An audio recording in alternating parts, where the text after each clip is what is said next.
अस्सलाम वालेकुम dear students. First year mathematics के साथ मैं हूं आपका instructor Abdul Manan. Chapter number 2 matrices और डिटर्मिनेंट्स हमने स्टार्ट किया था और मैट्रिसेस ऑपरेशन, डिटर्मिनेंट्स, उनकी properties, equations, system of equations को देखते देखते हम रियल वर्ल्ड एप्लीकेशंस तक पहुंच चुके थे।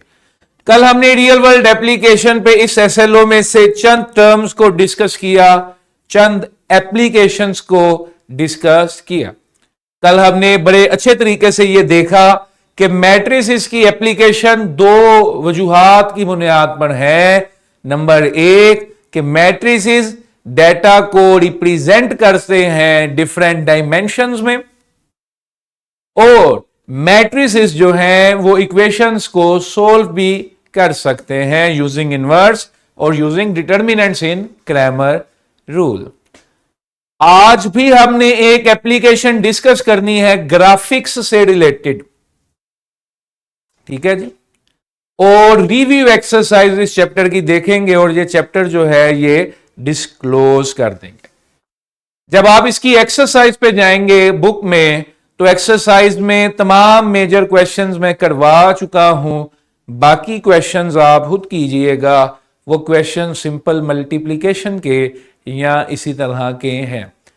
क्योंकि ये चैप्टर कंक्लूड हो रहा है तो मैंने डिटेल्ड क्वेश्चन बैंक दिया, कोशिश की है कि हर एसएलओ में से एक एक अच्छा क्वेश्चन बना दिया जाए, जिसमें से लॉन्ग बन सकता है उसमें से लॉन्ग बनाया जाए, जिसमें से 4 नंबर का शॉर्ट क्वेश्चन बन सकता है उसमें 4 नंबर का शॉर्ट क्वेश्चन बनाया जाए। और प्रैक्टिस के लिए हायर ऑर्डर लेवल के एमसीक्यूज भी अटैच किए हैं क्वेश्चन बैंक की शक्ल में। एमसीक्यूज का क्वेश्चन बैंक अलग है और एक्सटेंसिव क्वेश्चंस का क्वेश्चन बैंक अलग है, क्योंकि ये रिव्यू एक्सरसाइज है, रियल लाइफ एप्लीकेशंस है, इनमें वर्कशीट में शेयर नहीं किया करूंगा। रिव्यू एक्सरसाइज इटसेल्फ एक एक्सरसाइज है। चलते हैं जी एप्लीकेशन की तरफ। एप्लीकेशन का क्वेश्चन आपकी स्क्रीन पे है। क्वेश्चन है जी, each column in the matrix describes a point on the letter. ये आपको थोड़ी सी इंफॉर्मेशन उसने बता दी कि हर मैट्रिक्स जो है वो एक पॉइंट को रिप्रेजेंट कर रहा है किसी लेटर के। The order of the column shows the direction in which must a pencil be moved to draw the letter. Letter कौन सा है? लेटर है L. Is completed by connecting the last point in the matrix 0,5 to the starting point 0,0. ये matrix की graphics वाली application है। Statement पहले दिखा दी, अब जरा विजुअल्स देखो, ये क्वेश्चन का हिस्सा है। Screen camera please. आपको एक करेक्टर गिवन है इंग्लिश का और उसके कॉर्नर्स पॉइंट गिवन है। इन पॉइंट्स को कनेक्ट कर दो तो एक लेटर बन गया एल। ये सिचुएशन है जो यहां पे वो क्वेश्चन में वर्ड्स में डिस्क्राइब करने की कोशिश कर रहा है। ये फिगर है उसकी, ठीक है स्टूडेंट्स। फिर उसने आपको बताया है कि हर पॉइंट जो है वो मैट्रिक्स में एक कॉलम है। मेरे पास कितने पॉइंट हैं? 1 2 3 4 5 6 पॉइंट्स हैं स्टूडेंट्स। तो हर पॉइंट एक कॉलम है, 0 0 कॉलम बन गया, 3 0 कॉलम बन गया। फिर मेरे पास है 3 1, फिर मेरे पास है 1 1, फिर मेरे पास है 1 5, फिर मेरे पास है 0 5। क्वेश्चन में ये मेंशन था कि कॉलम्स की तरतीब ये बताती है कि पॉइंट्स को कैसे आपने कनेक्ट करना है, तो वो इस तरह से चलते जाएं, ये पहले फिर वो बाद में फिर बाद में। अब अगर देखें तो मैट्रिक्स की एप्लीकेशन कितने अच्छे तरीके से हमें समझ आ रही है कि हमारी स्क्रीन पे जो पिक्सल्स हैं ये एक स्क्रीन देख रहे हैं आप सारे, एक स्क्रीन को अगर आप ऑफ करके जरा ज्यादा रोशनी में देखें तो क्या आपको ये डब्बे डब्बे नजर नहीं आते? आते हैं ना? तो ये जो बॉक्सेस आप देख रहे हैं, ये हर बॉक्स एक एलिमेंट है, क्योंकि हमारी स्क्रीन का एक फिक्स साइज है, तो इसके कोऑर्डिनेट्स पॉसिबल हैं कि एक्स पे ये यहां पर है, वाई में ये यहां पर है। कोऑर्डिनेट से ऐसे भी पॉसिबल है कि ये इसका रो नंबर है, ये इसका कॉलम नंबर है। समझ रहे मेरी बात को? कि 1 1 लिख दूं जी, पहली रो पहले कॉलम वाला पिक्सल, दूसरी रो दूसरे कॉलम वाला पिक्सल। अक्सर हम देखते हैं ना लैपटॉप्स की स्क्रीन में किसी एक जगह पर पिक्सल क्या हो जाता है, ऑफ हो जाता है, उधर लाइट नहीं ब्लिंक करती, तो वो फलाने फलाने रो नंबर का, फलाने फलाने कॉलम नंबर का पिक्सल डेड हो गया। या इससे भी बेहतर जो एसएमडी स्क्रीन्स हम देखते हैं बड़े बड़े प्लाजाज में या शॉपिंग मॉल्स में या मेन रोड्स पे, जो बड़ी बड़ी स्क्रीन लगी होती हैं, अगर आप गौर से देखें तो क्या उस बड़ी स्क्रीन में वो छोटे छोटे बॉक्सेस नहीं अटैच्ड? वो छोटे छोटे बॉक्सेस अटैच्ड हैं, वो हर बॉक्स एक एलिमेंट है, उसका एक रो नंबर है, एक पोजीशन है। यानी कि कोऑर्डिनेट्स से हम पिक्सल्स को तशबीह दे सकते हैं, कहने का मकसद ये है। इसी तरह अगर आप कैमरे के मेगापिक्सल्स देखें तो वो भी तो यही चीज है। अब जिसके मेगापिक्सल्स कम होते हैं उसके डब्बे बड़े बड़े होते हैं, उसमें जूम कम होता है। समझ गए? अब जिसके मेगापिक्सल्स बहुत ज्यादा है उसमें जूम ज्यादा है। क्यों? अब जरा बात निकल ही गई है तो चलो बच्चों इसको देख लेते हैं, मैथ्स का फायदा भी तो हो ना हमें।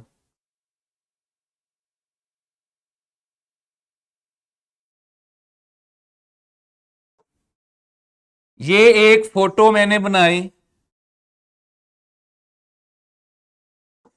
4 मेगापिक्सल वाले मोबाइल से। अब तो 4 आता ही नहीं है। आप इसके अंदर देखेंगे तो इसके पिक्सल्स कम है, यानी कि ये डब्बे कम है, इसमें जूम नहीं होता ना।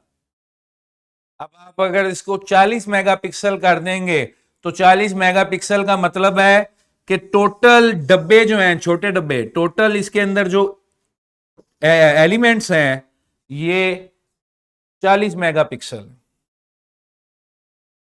क्लियर है? अब 40 मेगापिक्सल का मतलब था कि हमें नहीं पता रोज कितनी है, कॉलम्स कितनी है, लेकिन दोनों को मल्टीप्लाई करके कितना आ रहा है, 40 मेगापिक्सल। और हर पिक्सल उसमें से एक एलिमेंट है। ठीक है रेहान? बोल नहीं रहे आप, सुने आज?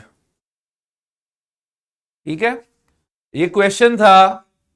क्वेश्चन में हमें एक फिगर गिवन है, इसके कॉर्नर्स जो हैं वो हमें पॉइंट्स की शक्ल में मेंशन है।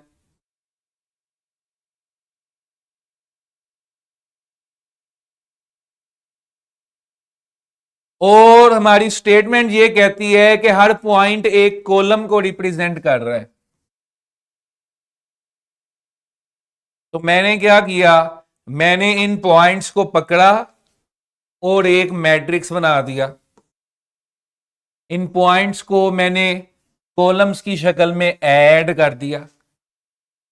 अब जब कॉलम की शक्ल में ऐड किया तो आप सबको पता चल गया कि ऊपर वाली सारी वैल्यूज एक्स की हैं, यानी कि रो वाई देखोगे तो एक्स और नीचे वाली रो वाई। ठीक है रेहान?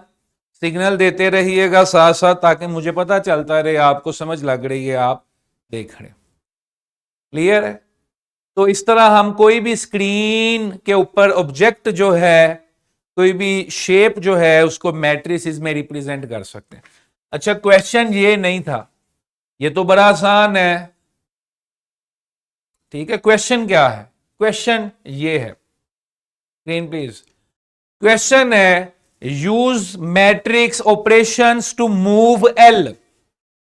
ये एल बना हुआ है,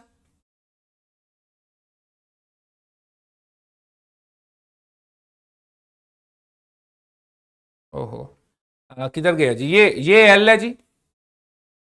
कहता है इस एल को आपने मूव करना है, इस एल को मूव करना है कहां पे? 2 units right and 3 units down.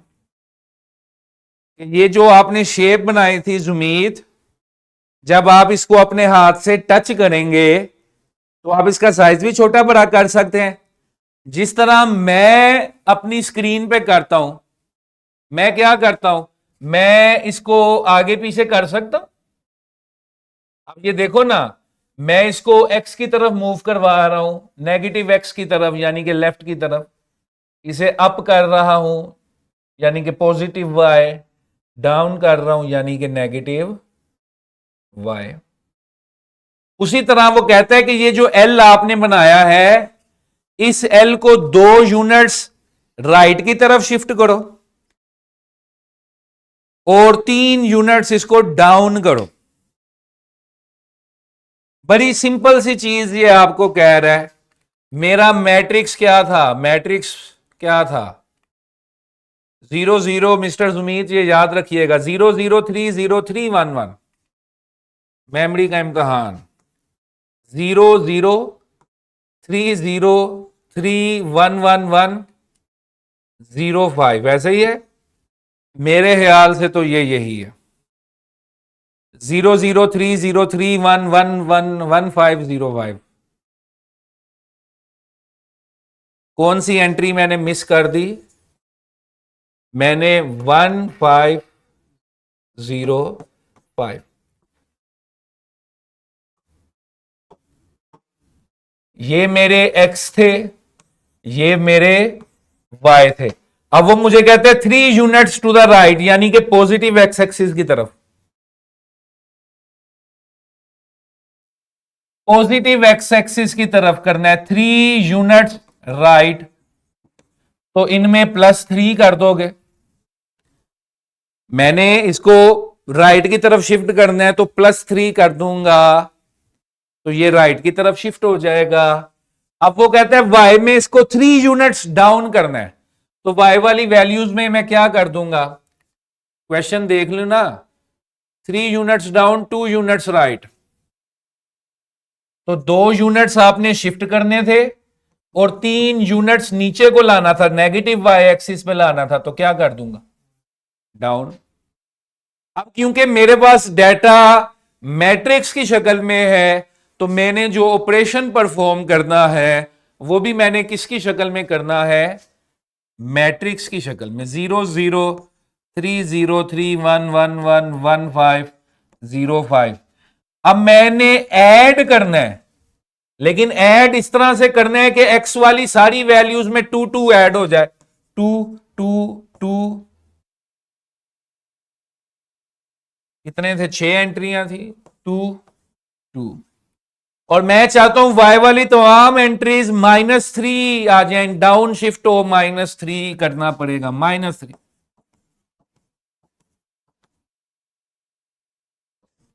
अब आप सीधा सीधा रिजल्ट इधर से निकाल लें। ये बन गया 2 5 5 2 2, सॉरी 3 3, नीचे आ गया 0 इंटू -3, -3 -3 -2 -2 +2 +2।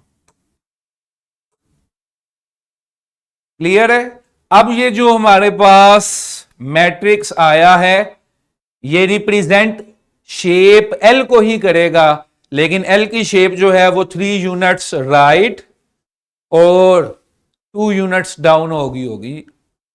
ठीक है, डेस्मोस हमने देखा, आप उस पर इसको प्लॉट करके भी देख सकते हैं। ठीक है, यानी is that clear? Should we move forward?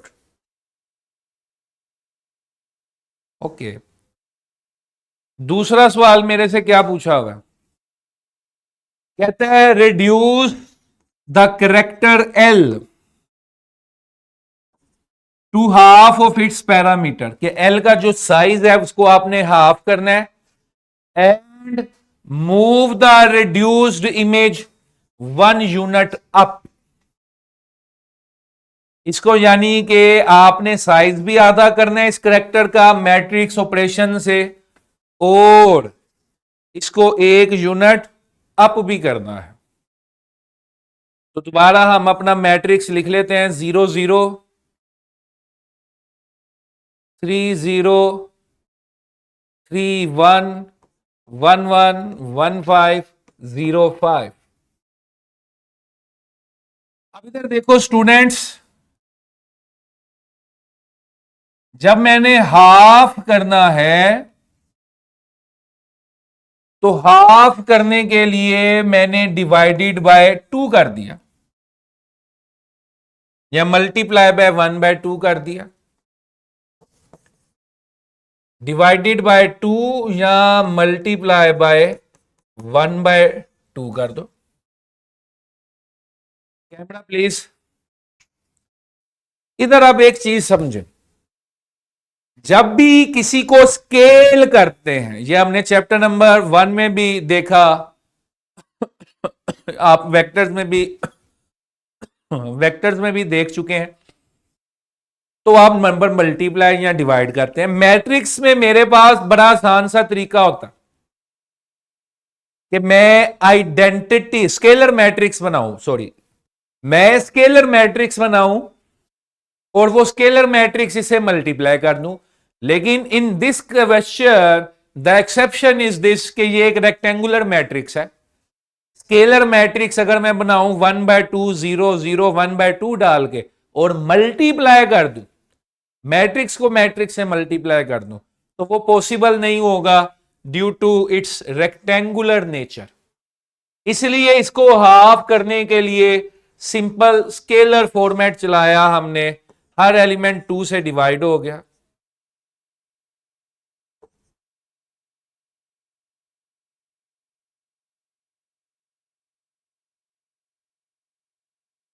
Clear है? अगर ये मेरे पास स्क्वेयर मैट्रिक्स होता तो मैं एक स्केलर मैट्रिक्स बनाता जिसकी डायगोनल एंट्रीज को मैं 1/2 रखता और इसे मल्टीप्लाई कर देता। रेहान ये पॉइंट समझ रहे? अगर ये स्क्वेयर मैट्रिक्स होता तो मैं ये स्केलर मल्टीप्लिकेशन की बजाय इसे एक स्केलर मैट्रिक्स से मल्टीप्लाई कर देता, यानी कि इस शक्ल के मैट्रिक्स से मल्टीप्लाई कर देता। लेकिन अगेन मुझे उसके लिए चाहिए था कि ये भी मेरा जो पेरेंट मैट्रिक्स है, जो मेरा डेटा है, ये एक स्क्वायर फॉर्मेट में आता। तो क्योंकि मेरा डेटा रेक्टेंगुलर फॉर्मेट में है, तो instead of doing this multiplication, matrix multiplication, मैंने सीधा सीधा स्केलर मल्टीप्लिकेशन कर दी। Note with scalar matrix. Scalar multiplication का मतलब एक नंबर मल्टीप्लाई करना, और स्केलर मैट्रिक्स यानी कि ये वाला मैट्रिक्स। ठीक है जी, गॉट इट? अब ये जो मैं एक पॉइंट आपको समझाना चाह रहा हूं, इसको समझें जरा सारे। रेहान इधर। अब मैंने कहा कि हम मल्टीप्लाई कर सकते हैं फॉर स्केलिंग। ठीक है, मल्टीप्लाई फॉर स्केलिंग में मेरे पास जो नंबर मैंने मल्टीप्लाई करवाना है, अगर मैंने हाफ करना है तो 1/2,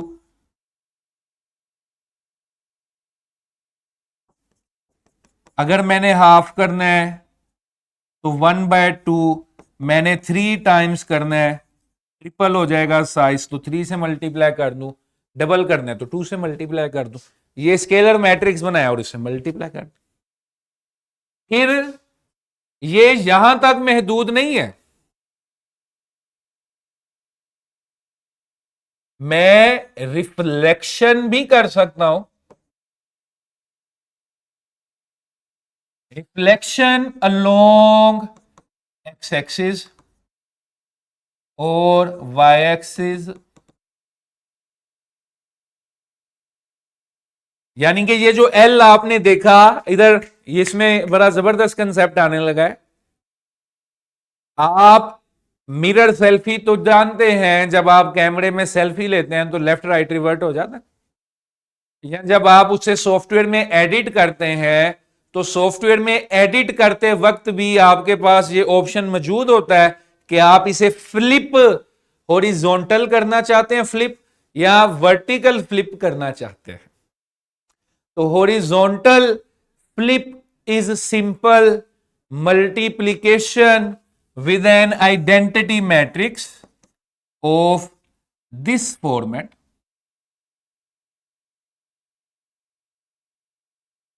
क्लियर? इसमें आपका x जो है वो फ्लिप हो जाएगा, नेगेटिव साइन हो गया ना। इसी तरह y के लिए आप इसकी ओरिएंटेशन बदलेंगे, ऐसे कर देंगे, sorry,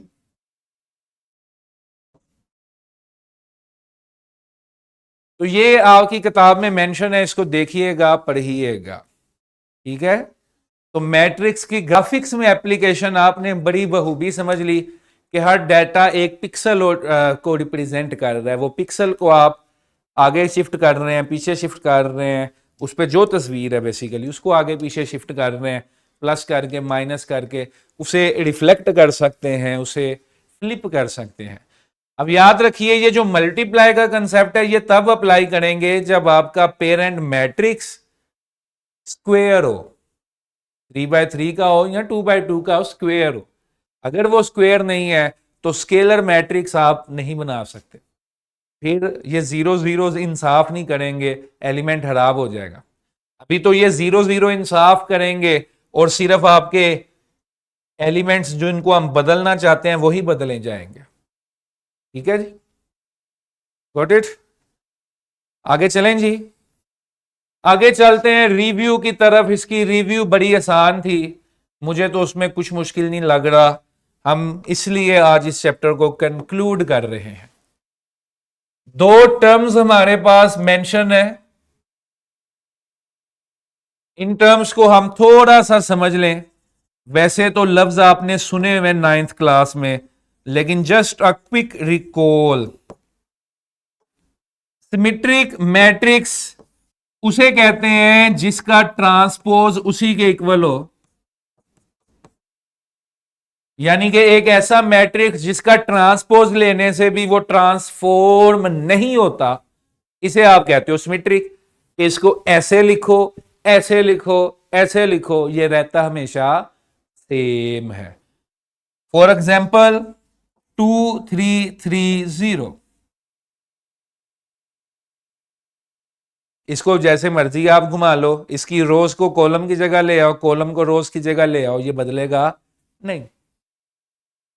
skew symmetric on the other hand क्या होता है, x is equal to minus X transpose और x transpose is equal to negative of x। आप जोन सी मर्जी नोटेशन इसमें यूज कर लें, कहने का मकसद है कि मैट्रिक्स का ट्रांसपोज लिया और माइनस कॉमन लिया, फिर वो अपने पेरेंट मैट्रिक्स के अगर इक्वल आता है।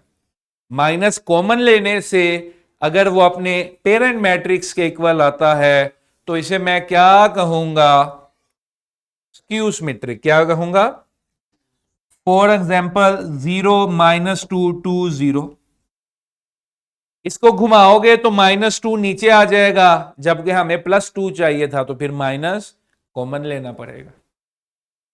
मेरी बात समझ गए? तो सिमेट्रिक का मतलब ट्रांसपोज अपने असल के इक्वल आ जाए, स्क्यू सिमेट्रिक का मतलब कि ट्रांसपोज भी लिया और नेगेटिव भी कॉमन लेना पड़ा या नेगेटिव भी मल्टीप्लाई करना पड़ा, ठीक है जी। Which property does not holds in matrices, तो मैट्रिसेस में मल्टीप्लाई ऐसी चीज है जिसमें तरतीब का ख्याल बना रखना जरूरी है, क्योंकि मैट्रिक्स मल्टीप्लिकेशन में ऑर्डर भी मैटर करता है और कंडीशन भी मैटर करती। क्या थी कंडीशन, के number of columns of the first matrix should be equal to the number of rows of the second matrix. ये क्वेश्चन देख रहे हैं जी। Apply matrix operations and solution methods to solve real world problem system of equation representing the flow of goods in a supply chain. तो सबसे पहले हम system बना लेते हैं। ये नॉन होमोजीनियस इक्वेशंस हैं क्योंकि इज इक्वल के पार नॉन जीरो नंबर है। तीन तरह के मेरे पास एलिमेंट्स होंगे, तीन तरह के मैट्रिक्स में बनाऊंगा। एक में मैंने लिखे कोफिशिएंट्स और एक में मैंने लिखे अननोन्स और एक में लिखे कांस्टेंट्स। अब मैंने एक्स वाई जी फाइंड करना है जो कि मैं किसी भी तरीके से कर सकता हूं।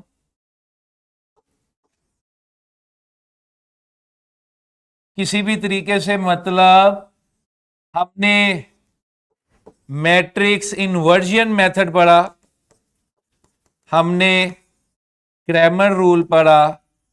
आप इसमें से क्रैमर रूल लगाएंगे और x फाइंड करेंगे, ए एक्स का डिटर्मिनेंट डिवाइडेड बाय ए का डिटर्मिनेंट। इसी तरह आप z determinant A z over A divide करके z फाइंड करेंगे। ए एक्स कैसे बनता था? ए एक्स बनता था, इसकी जगह कॉन्स्टेंट्स आ जाए, ये क्या बन गया ए एक्स। ए वाई कैसे बनता था? इसकी जगह ए वाई आ जाए, बाकी सब कुछ वैसे का वैसे। और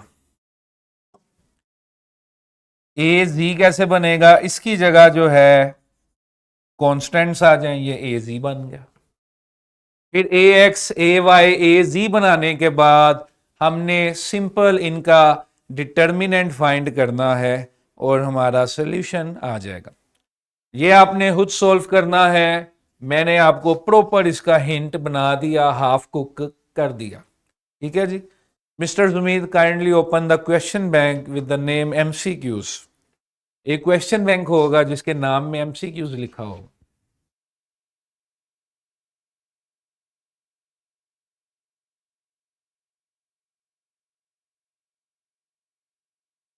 पीडीएफ।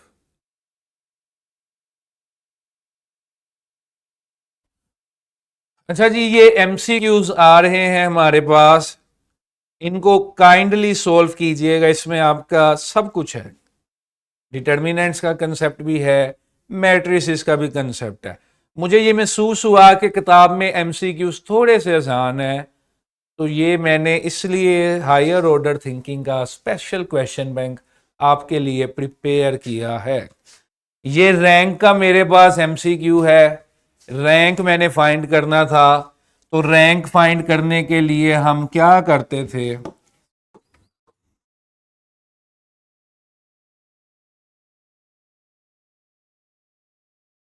रैंक फाइंड करने के लिए हम क्या करते थे? इधर जी, रैंक फाइंड करने के लिए हमने रो ऑपरेशंस यूज करने थे और 0 0 0 बनाने की कोशिश करनी थी। जब आप इसमें 0 0 बनाने की कोशिश करते जाएंगे और एट द एंड जो नॉन जीरो रोज रह जाएंगी वो रैंक को रिप्रेजेंट करेंगे। मैंने अभी इसको चेक कर लिया है यहीं पर खड़े खड़े, और मुझे क्या पता चला है कि इसमें अगर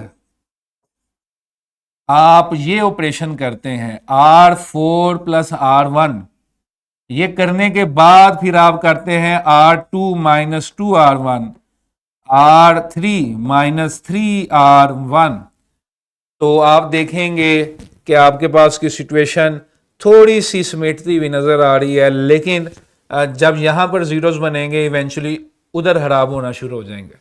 तो इसका रैंक जो है वो सारे का सारा है, तीनों की तीनों रोज नॉन जीरो हैं, कोई रो इसमें जीरो नहीं होती। ठीक है जी। इसी तरह आपके पास डिफरेंट एमसीक्यूज हैं, वो आपने देखने हैं जी। That is it for today. If you have any question, this is the time. कल मुलाकात होगी नए चैप्टर और नए एसएलओ के साथ। आप सबसे गुजारिश है कि वर्कशीट्स और क्वेश्चन बैंक जो है वो लाजमी साथ साथ सोल्व करें और हमारे साथ शेयर करें। बुक के क्वेश्चंस को भी प्रैक्टिस करना ज़रूरी है। हमारी टाइम स्लॉट जो है वो लिमिटेड होती है, इसलिए लेक्चर में हर सवाल सोल्व नहीं किया जा सकता और हम वैसे सवाल सोल्व करते हैं, ऐसे सवाल सेलेक्ट करते हैं जो आपके पूरे कंसेप्ट को हाईलाइट कर दें। ठीक है जी, इसी के साथ इजाज़त दीजिए, फिर मुलाकात होगी।